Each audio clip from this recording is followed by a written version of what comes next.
there were three things in my strategy that ultimately worked for me. That were the reason behind my rank, my success. First of all, making short notes on each and every topic of the syllabus. Second of all, answer writing, test writing. And third of all, self-analysis and self-evaluation. These three things I believe are universal for each and every aspirant of the civil services examination.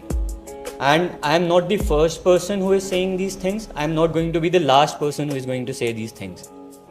ये जो है बातें हर किसी ने कर रखी हैं, हर topper करता है. And if so many people are saying this to focus on notes, to focus on answer writing, on giving tests, then there must be some substance to it, right? ऐसा तो नहीं हो सकता कि सब जो हैं एकदम गलत ही सलत बोल रहे हैं. So there has to be certain substance to it. But despite knowing this, I am pretty sure काफ़ी लोग ऐसे होंगे जो नहीं करेंगे. And उसका reason भी I am going to tell you. The simple reason for not making notes or for not giving tests, for not writing answers is that fear, is that inertia, is that laziness. आप जो है एक बार when you start this process, I've been told that आप सब अभी चालू कर रहे हैं, majority of you. So when you start this process, when you start reading books and when you start reading the material, तब आपको ऐसा लगता है कि यार अभी तो टाइम नहीं है, अभी तो मैं टेस्ट नहीं कर सकता, अभी कहाँ से कर लूँगा, प्रीलिम्स के बाद सोचूंगा, या फिर अभी तो मेरे पास नॉलेज ही नहीं है, अभी कहाँ से आंसर्स लिख सकता हूँ, नोट्स कौन बनाएगा यार, नोट्स में तो बहुत टाइम लगेगा. These all are just signs of that fear, that inertia that exists in your mind. My humble request is to overcome that fear, overcome this inertia of yours. Please इसको कैसे भी करके जीतिए इस पर, win over it. क्योंकि जब आप ये कर लेंगे तो आप ऑटोमेटिकली एक हायर लेवल पे बढ़ जाएंगे. Automatically you will have that edge over others. When you resolve किया कुछ भी हो जाए, मुझे तो आंसर लिखने हैं, मुझे तो टेस्ट प्रैक्टिस करनी है, मुझे नोट्स बनाने हैं. And I'm going to tell you the importance of these things.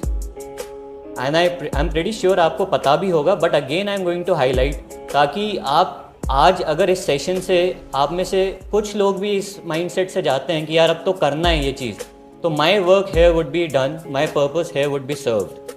ठीक है, so I'm going to highlight that importance. And third thing, जैसा मैंने कहा, self analysis and self evaluation. So I am also going to tell you about how I used to do these things. Okay? So first of all, when it comes to making notes, आजकल whenever you are making notes, whenever you are reading a thing, always have two set of things in front of you. Always. First is the syllabus. Second is the previous year question papers. These are like the holy Bible for you. These are the most important elements of your preparation. मैं जब भी कुछ भी मैंने कोई भी topic पढ़ा, subject पढ़ा, ऐसा शायद ही कोई दिन रहा होगा जब मेरे सामने ये दो चीज़ें नहीं थी. These are very important. जो आप चीज़ पढ़ते हैं सिलेबस के अकॉर्डिंग पढ़ेंगे, जो सिलेबस में है you have to read. And जब when you see the previous year question papers, then you understand how to read. काफ़ी लोगों की ये दिक्कत रहती है कि they are not able to understand what all things they have to read. ऐसा लगता है कि सभी कुछ पढ़ लेना चाहिए, जो भी सामने आ रहा है वो सब कर लेना चाहिए. But until and unless you see the previous year papers, you are not going to realize that fact. So that is very important. That makes you understand how to approach things. जो आप sources पढ़ रहे हैं उनसे कैसे पढ़ें. So अगर आप देखें, I used to do what? I used to just make short notes on each and every word of the syllabus. तो syllabus रखा, कोई भी topic उठाया. अब now every topic has two components attached to it. A static component, a dynamic component. ये बात I think everybody agrees. Static basically comes from the basic books you have to refer. आपके जो coaching material हो सकता है, that is the static part.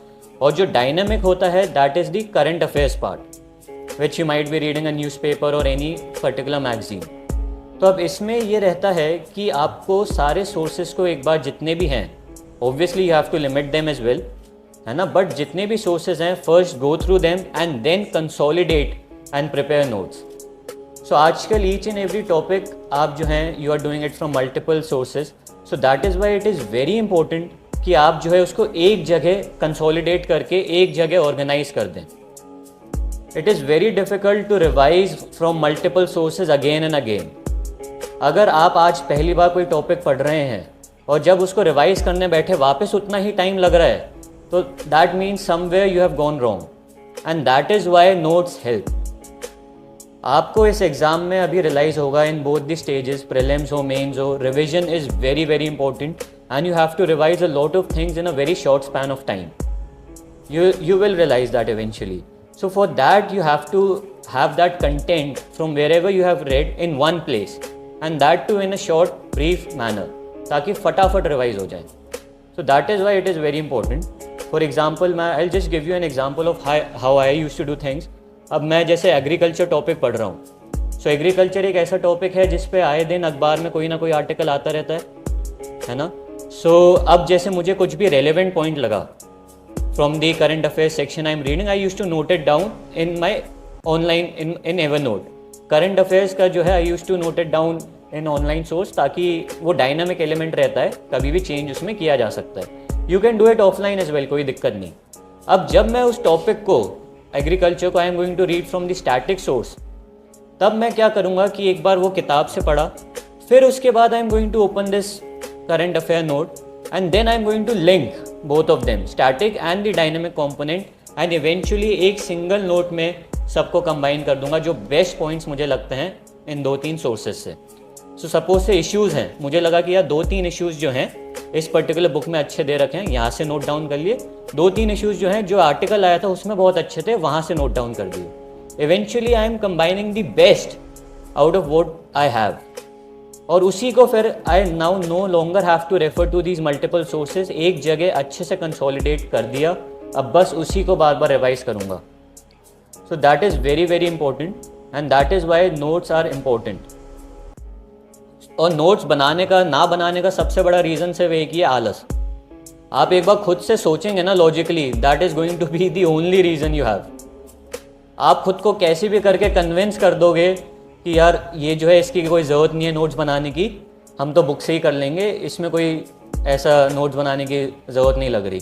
But if you just introspect, आपको पता चलेगा the reason, sole reason you are avoiding it is that laziness. Time हमेशा होता है करने के लिए, you have to find the will to do it. So that is why notes are very important. Second of all, writing answers, writing test. So जब मैंने चालू किया था तो I use to write daily answers, 2-3 answer लिखता था ताकि एक बार I just get the hang of it. So उसके लिए मैं जो भी टॉपिक पढ़ रहा होता था करंट अफेयर्स का, स्टार्ट मैंने उनके आंसर से लिखना की ताकि एटलीस्ट नॉलेज गैप ना रहे, जो पढ़ा उस पर आंसर लिख दिया. But eventually I switch over to full 3 hour test, mains format का जो रहता है. सो आई रिजॉल्व माई सेल्फ कि यार कोई भी टॉपिक होगा, I am not going to move on to the next topic until and unless I give a full 3-hour proper test on the topic which I have just read. Tests are very very important. सबसे पहली बात तो ये होती है कि ultimately इन्हीं के मार्क्स जुड़ते हैं, दैट इज़ वॉट काउंट्स. सबसे बेसिक और ज़रूरी बात तो यही है. Second of all is that test are the best way to जज whether your strategy is working और नॉट. बिना टेस्ट दिए आप कहाँ से कैसे पता लगाओगे कि जो आप कर रहे हो, जिस तरीके से आप पढ़ रहे हो, जो सोर्सेज आप रेफर कर रहे हो, आर दे करेक्ट और not. So by giving test you are able to understand your areas of weakness and you are able to timely make corrections in your strategy. पता तो आपको तब भी चल जाएगा जब आप एक बार मेंस दोगे और सपोज से आप क्लियर नहीं कर पाए, तब भी आपको पता चल जाएगा. उससे बेटर ये है कि आपको पहले पता चल जाए. So this exam, if you want to understand the nerve of this exam, you need experience. तजुर्बा आता है वक्त के साथ. But there is a way कि आप उसको accelerate कर सकते हो, that process of gaining experience, and that is when you give test. So it is my humble request to you कि please overcome that fear. And always whatever topic you complete, suppose से आपने आज freedom struggle पढ़ लिया, give a test on it. आपने test series नहीं join कर रखी, कोई दिक्कत नहीं है, इंटरनेट से कहीं से भी 20 क्वेश्चंस कंपाइल कीजिए, उन पर एक टेस्ट दीजिए. But please give test, it will help you understand कि the way you have read was it correct और नॉट. और अगर अच्छा होता है तो that gives you a lot of confidence and that gives you an edge over others. So that is why giving test is very very important. And तीसरा the element which I am talking about, self analysis, self reflection. ये भी आप तभी कर सकते हो जब आपके पास कुछ पैरामीटर्स हों टू जज योर प्रोग्रेस। एंड अगेन, अगर आप सपोज से नोट्स ही नहीं बना रहे, आप टेस्ट ही नहीं दे रहे, आप आंसर्स नहीं लिख रहे, तो आप कैसे एनालाइज करोगे खुद को? So that is why what I used to do was, suppose say I have given any particular test, तो I used to compare my answers with the model answers, with the toppers answers. I just used to see that the way of presenting what I know, is it up to that level which is needed for this exam? So that is very important.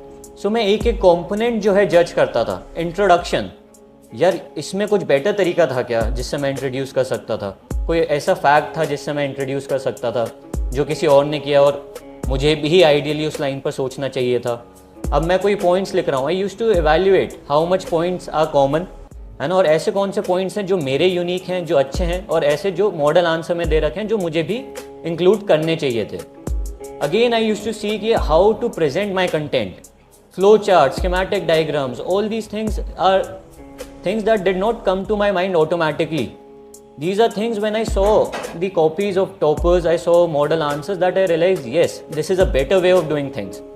So you have to identify these areas of improvement and you have to work upon them continuously throughout this entire journey so as to reach the best level you can. Ultimately, आपको जो है जब आप test दो, when you appear for this exam at each and every stage, you must think यार मैंने अपना best दिया. अब रिजल्ट जो होगा सो होगा, but I gave my best. जितना मैं वर्क कर सकता था, जितना इम्प्रूव कर सकता था, मैंने किया.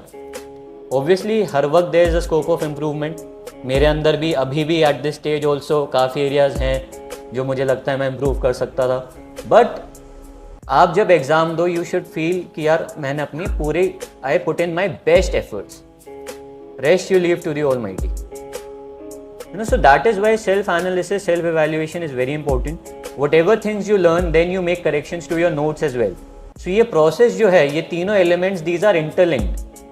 And that is why I believe these are the 3 single reasons for my success that were part of my strategy and that have been responsible for giving me this result. And I think these are common to most of the aspirants, most of the successful candidates. Obviously कुछ लोगों का नहीं होता, कुछ लोग notes नहीं बनाते, yet they are able to do very well. But I am talking about the general candidate. And अगर आप लोगों के पास 1 साल है प्रिपरेशन का, then I don't think there is any reason आप लोग ये ना करें. उसका भले ही समझ में आता है जो 3 महीने पहले आता है, उसके लिए notes banana it might be difficult, उसके लिए टेस्ट देना it might be difficult. But for those of you who have 1 full year to prepare, please do incorporate these elements in your strategy. These will help you a lot.